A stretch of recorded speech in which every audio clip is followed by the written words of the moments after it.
নমস্কার বন্ধুরা, village blog with server চ্যানেলে আপনাদের সবাইকে স্বাগত।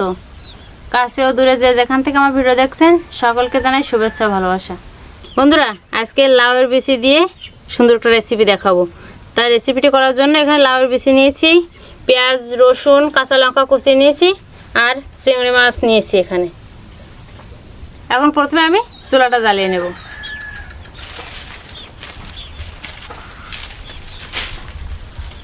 কালকে আমাদের দিকে কিন্তু প্রচণ্ড ঝড় বৃষ্টি হয়েছে বন্ধুরা, প্রচণ্ড ঝড় বৃষ্টি। রাত্রে প্রায় 2 ঘন্টা ধরে বৃষ্টি হয়েছে, আর সেরকম ঝড়ও হয়েছে মারাত্মক। আপনাদের দিকে কেমন অবস্থা জানাবেন। আর ঝড় এখন গ্রীষ্মকাল, প্রচণ্ড ঝড় বৃষ্টি হবে। আপনারা সবাই একটু সাবধানে থাকবেন, বাইরে থাকলে দেখে শুনে চলাফেরা করবেন।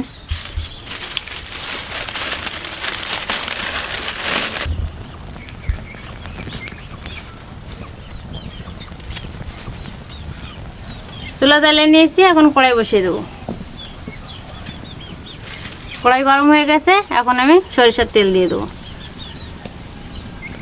প্রথমে অল্প করেই দেবো তেল।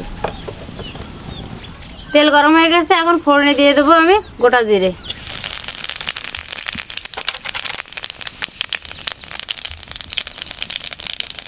এই যে কুচিয়ে রাখা পেঁয়াজ রসুন আর কাঁচা লঙ্কাটা এখন দিয়ে দেবো।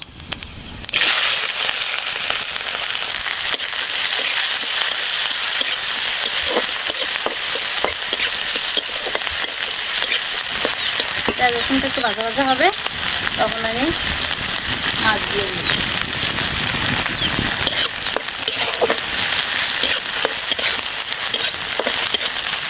পেঁয়াজ রসুনটা ভাজা ভাজা হয়ে গেছে, এখন আমি এই যে কেটে ধুয়ে রাখা মাছটা দিয়ে দেবো।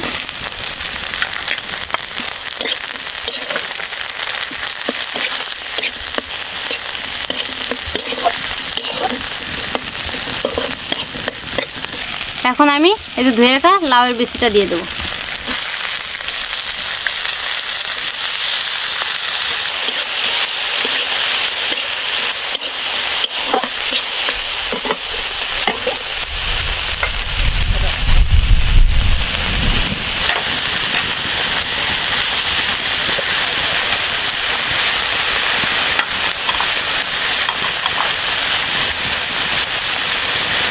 এখন আমি পরিমাণ মতো লবণ হলুদটা দিয়ে দেবো।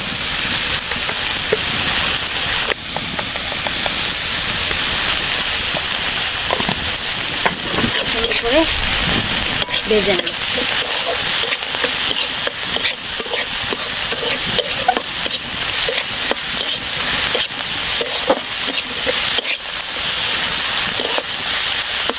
যখন সুন্দর ভাজা ভাজা হয়ে যাবে তখন তেল দিতে হবে। আরেকটু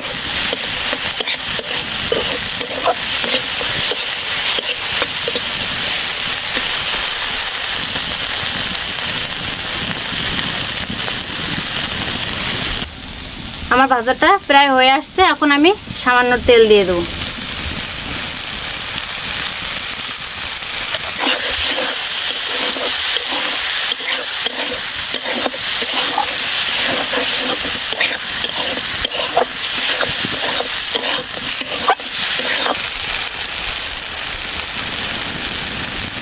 বন্ধুরা, আমার চিংড়ি মাছ দিয়ে লাউয়ের বিচি ভাজা হয়ে গেছে, এখন আমি নামিয়ে নেব।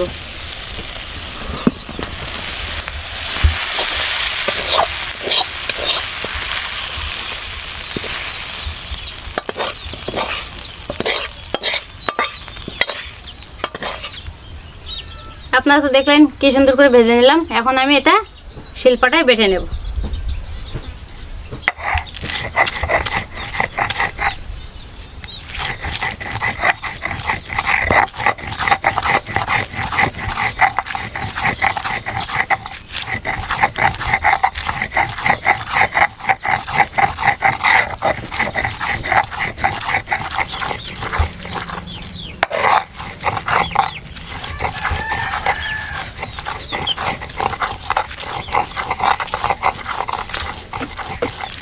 বন্ধুরা, আপনারা কিন্তু লাউ কাটার পরে লাউয়ের বিচি ফেলবেন না, এভাবে আপনারাও বাড়িতে ভর্তা করে খাবেন।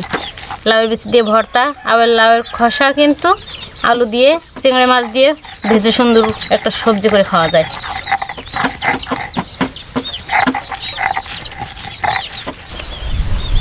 আমার লাউ চিংড়ি বাটা হয়ে গেছে, এখন আমি উঠাই নেব।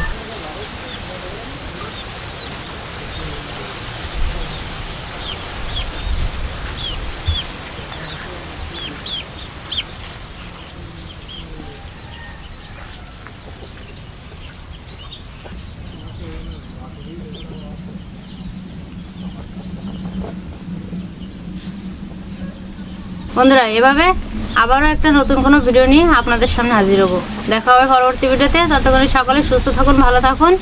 আর অবশ্যই বাড়িতে এভাবে লাউয়ের বীজ দিয়ে চিংড়ি মাছ কাঁকড়া দিয়ে ভর্তা বানিয়ে খাবেন, দারুণ স্বাদ হবে।